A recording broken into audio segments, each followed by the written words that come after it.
लोकसभेतले 21 तर राज्यसभेतील 10 सदस्य असतील. काँग्रेस, समाजवादी पार्टी, तृणमूल काँग्रेस आणि द्रमुक यांनी या समितीत सहभाग घेतलेला नाही. राष्ट्रवादी काँग्रेस, शरदचंद्र पवार तसंच MIMचे सदस्य मात्र समितीत आहेत.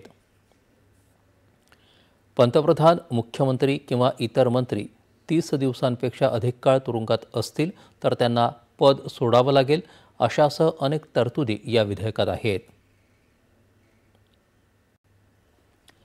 कॅनडामध्ये सुरू असलेल्या G7 राष्ट्रांच्या परराष्ट्र मंत्र्यांच्या बैठकीच्या निमित्तानं परराष्ट्र व्यवहार मंत्री डॉ. S. जयशंकर यांनी England, Germany, Brazil, France, Canada आणि मेक्सिकोचे परराष्ट्र मंत्री आणि सचिवांची भेट घेतली. डॉ. S. जयशंकर आणि इंग्लंडचे परराष्ट्र सचिव एवेट कूपर यांच्यात झालेल्या बैठकीत उभय नेत्यांनी द्विपक्षीय सकारात्मक गतीवर भर देण्यासाठी सहमती दर्शवली आणि महत्त्वाच्या क्षेत्रांमध्ये सहकार्य वाढवण्यासाठी भारत कॅनडा व्हिजन 2035ला नव्यानं उजाळा देण्याची तयारी दर्शवली. याशिवाय जयशंकर यांनी नायगारा इथं जर्मनीचे परराष्ट्र मंत्री योहान वाडेफुल यांची भेट घेतली. या भेटीत भारत जर्मनी धोरणात्मक भागीदारी तसंच भारत युरोपियन युनियन संबंध अधिक मजबूत करण्याबाबत चर्चा झाली.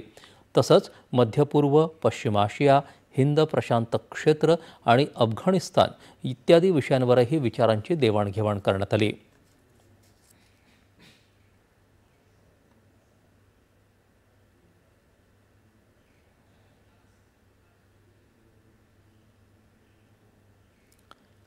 लष्कर प्रमुख जनरल उपेंद्र द्विवेदी यांनी आज दिल्ली डिफेन्स डायलॉग या कार्यक्रमात आपले विचार मांडले.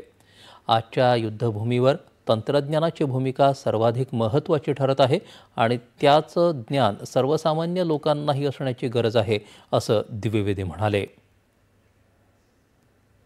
भारतीय लष्कर मानवकेंद्री तंत्रज्ञान विकसित करण्यासाठी प्रयत्न करत असून मायक्रोचिप्ससाठी जनरेशन 7 तंत्रज्ञानाचा विचार करत आहे. युद्धशास्त्राच्या या नव्या साधनांमध्ये AI, रोबोटिक्स आणि सायबर टूल्स यांचा वापर वाढवणंही अत्यावश्यक असल्याचं ते म्हणाले. तंत्रज्ञान माणसाची जागा घेऊ शकत नाही, मात्र मानवी प्रयत्नांना बळकट नक्की करू शकेल, असं ते म्हणाले. ऑपरेशन सिंदूरमध्ये वापरण्यात आलेल्या संभव या लष्कराच्या अत्याधुनिक मोबाईलची पुढची आवृत्ती त्याहीपेक्षा आधुनिक ठरेल, अशी माहितीही त्यांनी दिली. ऑक्टोबर 2025मध्ये देशाच्या किरकोळ महागाई दरात आणखी घट होऊन तो 0.5% पोहोचला. 2012 पासूनचा हा महागाई दराचा नीचांक आहे. अन्नधान्याच्या किमतीत विशेषतः भाज्यांच्या किमतीत घसरण झाल्यानं महागाई निर्देशांक खाली आला आहे.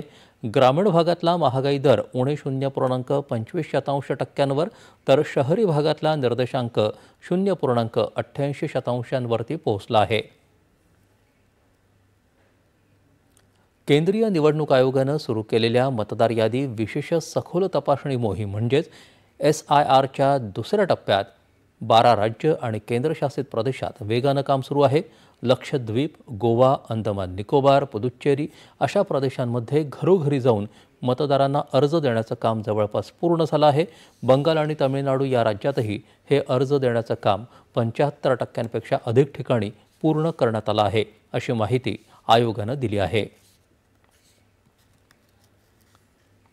शिक्षणाचा उद्देश केवळ पदवी मिळवणं नाही तर उत्तम नागरिक घडवणं आहे, असं सांगत मूल्याधिष्ठित शिक्षण आणि शिस्तीच्या आधारे असे नागरिक घडवले जाऊ शकतात, असं माजी राष्ट्रपती रामनाथ कोविंद यांनी म्हटलं आहे. कोल्हापूर जिल्ह्यात अतिग्रे इथल्या संजय घोडावत विद्यापीठाचा 7वा दीक्षांत समारंभ आज झाला. त्यावेळी ते बोलत होते. या समारंभाच्या अध्यक्षस्थानी घोडावत होते. यशासाठी सुदृढ शरीरासोबतच सुदृढ मनही अत्यावश्यक असतं आणि खेळातून तसंच निकोप शिक्षणातून ते मिळू शकतं, असं कोविंद म्हणाले. छत्रपती शाहू महाराजांच्या कार्याचा त्यांनी गौरव केला. यावेळी विविध शाखांमधल्या एकूण 937 विद्यार्थ्यांना पदवी प्रदान करण्यात आली.